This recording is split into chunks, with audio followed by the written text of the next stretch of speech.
Welcome to Shares from the American College of Financial Services, where we're invested in expanding your opportunities. Here's a look at what we'll be sharing with you today. So what is your quote-unquote like starter pack for a young woman or a young man or non-binary person that is looking to enter the profession? So I'm going to share with you my favorite tagline. I love it. My job is to make this wealth industry sexy again.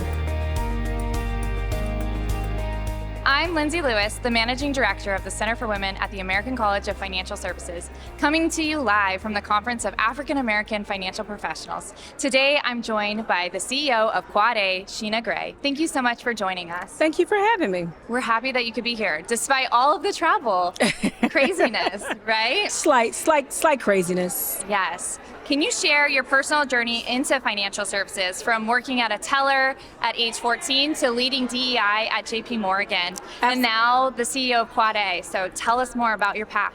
Absolutely. First, I'll cue Alexa. Alexa, play Drake, started from the bottom, now I'm here. I did start as a teller. My first job when I had to be like 10 years old, because I've been in this industry for 2 decades. So I've played every role in the retail bank: branch manager, teller, and then I spent some years in HR and global financial crimes. Yeah. I like to tell people I grew up at JP Morgan. I spent the last 17 years of my career there. Amazing. So. Okay, well, how did you pivot from JP Morgan to working in CAAAPP? Yep, so I spent the last 4 years of my career as a DE&I leader in wealth management, and that segued me into meeting a member of CAAAPP. Oddly enough, 2 decades in this industry, I never heard of CAAAPP. So I did not know that there was an organization for Black advisors. Tell us more about what CAAAPP is. Sure. So we are an organization for Black financial business professionals who are in wealth management. We have over 3,000 members who are licensed financial advisors, and about 8,000 people overall in our network. So our mission is to make sure that every Black household has a financial plan, and we also want to make sure that we increase representation in the industry. I love it. For those who are new here, CAAAPP stands for the Association of African American Financial Advisors. Yes. So we were talking about our shared experience of being moms together. So Yes. Part of your story was about overcoming infertility, high-risk pregnancies, miscarriages, all while working, right? Yes. So tell us what fuels your why.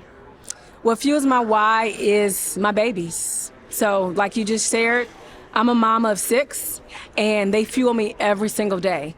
So last night when I was preparing to come here, and I really wanted to stay in the bed today and just rest, because I've had a very busy last few weeks, I just thought about the fact that my little brown girls need to see more representation. Yes. And I was going to be at an event where I would be surrounded by just that. And that inspired me. They're my why, because I worked hard for my babies. You know, not many people can say that, and I jokingly say that. But for the last, I would say 6 years or so in fertility, we did everything we could to make our dreams come true. Yeah. We were blessed, right? We have our miracle babies, but it wasn't easy. And when I think about the journey that I went on, that's my why. Absolutely. I think one thing that's not frequently talked about is doing that while working full time. So tough. Right? So tough. It is absolutely challenging. And I think what's really important, and one thing that we always say in the Center for Women is, you know, if you can see it, you can be it. And we love to say, if you can see her, you can be her. So Right. I love that for your babies. Thank you. So now at CAAAPP, you've launched these listening circles, and how do they work, and what are advisors saying? So we just talked about that in my last session that I had a chance to lead. And it was, I love the fact that we bring women together from all different walks of life on a quarterly basis. Yes. And we just talk about life. Yes. We just talk about what's going on in the front lines, what's going on with your children, what's going on with your clients, how is the world that's going on impacting your day to day. Oddly enough, when I just did my session, it was an hour session and I was supposed to be leading it. It legit turned into a conversation with women, just talking about their frustrations about designations, their frustrations about not being paid what they should be, Yeah. their frustrations about not being seen and heard. So much so that I just stepped back and I let them talk, and then we were done. Yeah. So what that told me is that the listening circles that I lead have a place. Women want to talk. They want to talk. They want to have these conversations, and they can't have it at work because they're not comfortable. Right. because it's different. And we learned from Ryan Wilson last night, the founder of the Gathering Spot, right?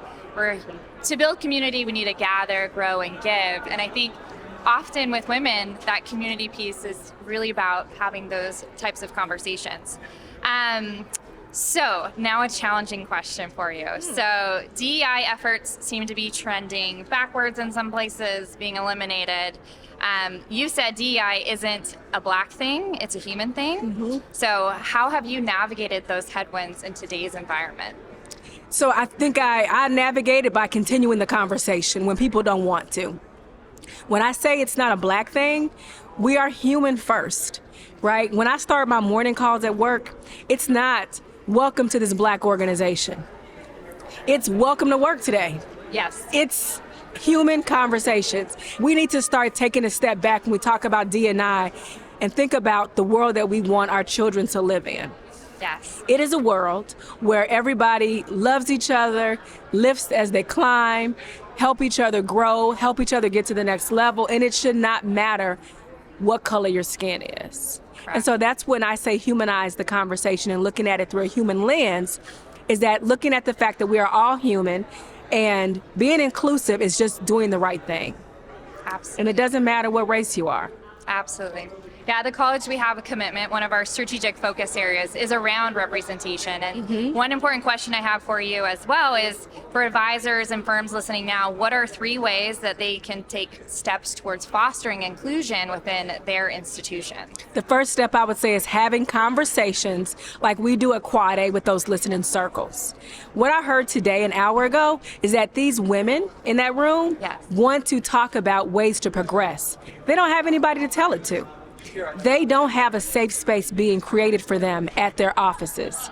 So much so that they were like, listen, I know you want to do this presentation, ma'am, but we need to talk. Yes. I don't know you, but we need to talk. Yeah. And so the first step is listening to your employees, and not just listening, but doing something. In Chicago, we have these train stations, and on the top banner it says, if you see something, say something. Yes.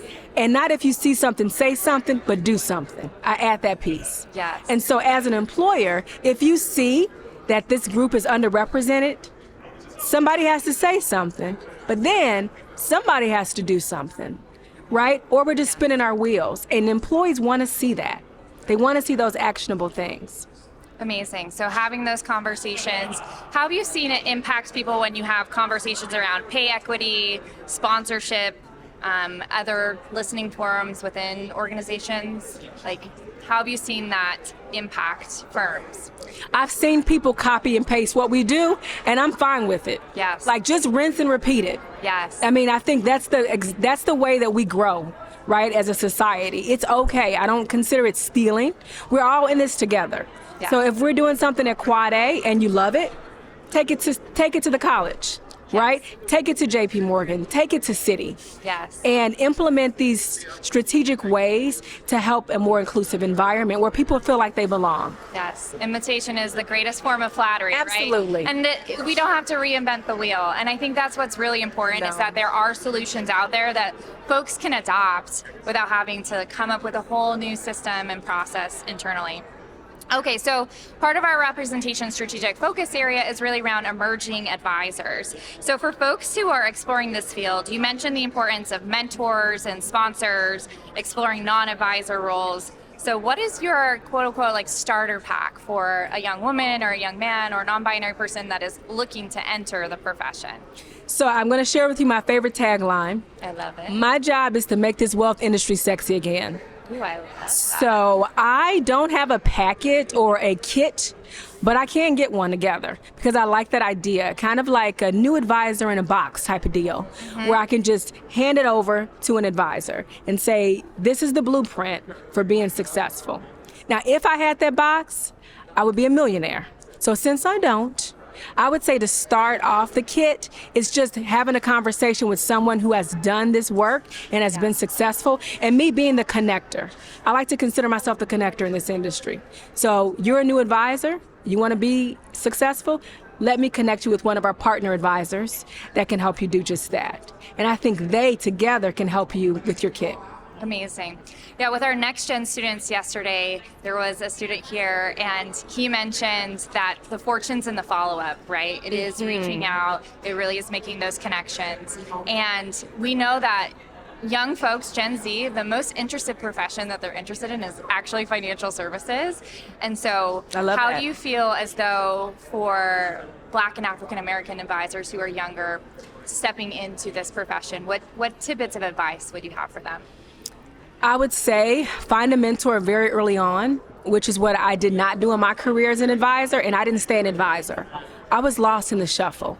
Yeah. You know, my centers of influence, they were non-existent. I didn't have the village to help me be successful as a financial advisor. Had I known what I know now, I would have definitely had a mentor, stuck to them like glue, and asked questions. So that's what I would say to any young person going into this industry. Then find organizations like the American College, Quad A, who can help you along the journey. Don't do it by yourself. Reach out and ask for help. You know, the most memorable interns or students that I have are the ones who just called me first. Yes. The ones who reached out on LinkedIn and said, ma'am, I saw you speak and I want to get to know you. Or I love those glasses. Where did you buy them? The organic conversation that starts just organically starts a mentor sponsorship relationship. The second piece of advice is when you're looking for a new role, make sure you connect with the decision makers. Correct. You want to talk to somebody that can help you move the conversation past just coffee. You want to talk to someone who can hire you, and you want to make an impression on that person. Absolutely fabulous. Such wonderful advice. So with the last few minutes that we have, this has been so inspiring. Any final words for our listeners here? I would say you definitely should be at this conference. I came here last year and I made great connections. Came here again this year and I already feel the same. I've only been here for 2 hours, but I think I've met like 25 people who will probably be my new besties. And I'm here for it. We love it. That community, we talked about it, right? Yes. You're at a place where you can have those conversations, you can have community, and folks can find those mentors and sponsors, right? There are successful, talented financial professionals who are here, so you can rub shoulders, share that contact information, make those connections. I think that's what's really important. Well, thank you so much for your time. I do have a question for you. Where can folks find you on the internet? That is a very good question. So you can find me at www.AAAFAINC.org. And my name is Sheena Gray, and I'm the CEO of the Association of African American Financial Advisors. LinkedIn, Instagram, and Facebook.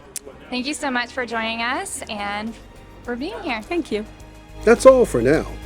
But you can find all our episodes on YouTube, Apple Podcasts, Spotify, and most other streaming services. Be sure to like us, follow us, and leave us a rating and review. Shares is a production of the American College of Financial Services, and we hope you join us next time as we share ideas that expand your opportunities.